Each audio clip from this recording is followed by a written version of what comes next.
So, hello everyone.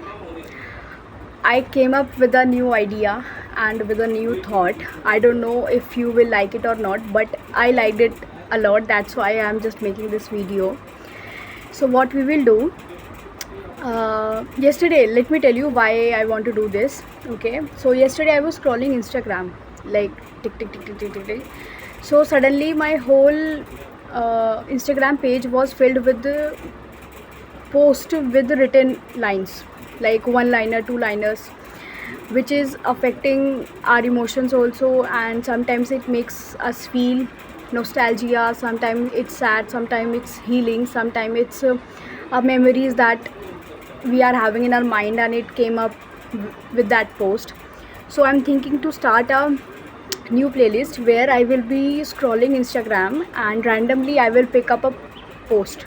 All right, like it can be one liner, it can be two liner, it can be a whole story, but it will not be related to a individual person.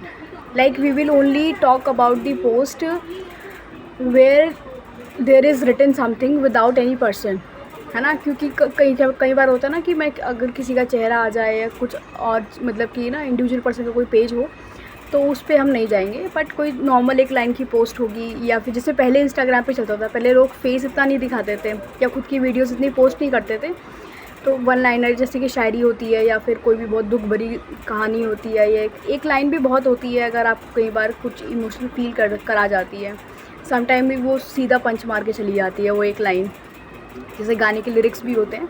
तो we will talk on that.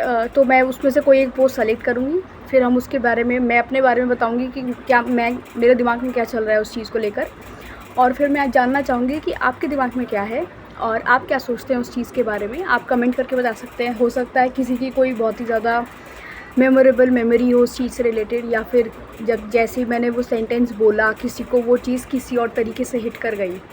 हो सकता है कि किसी चीज़ का मतलब मैं कुछ और निकालूँ और किसी चीज़ का मतलब आप कुछ और निकालें। तो वो हम करेंगे, एक इंटरेक्शन रखेंगे कि अगर लास्ट पोस्ट में भी उसके कमेंट्स में या फिर कैसे भी मुझे कुछ और भी बाद में याद आया तो we will add that also, है ना? उस चीज़ के बारे में भी हम बात करेंगे।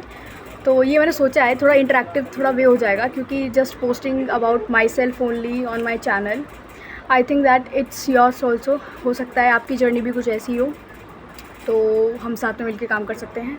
काम का मतलब है कि बातचीत कर सकते हैं थ्रू कमेंट्स तो वो करते हैं। तो ये मैंने सोचा है, और let's scroll and let's make a reel और अ स्टोरी, है ना? कुछ भी कर सकते हैं हम उससे।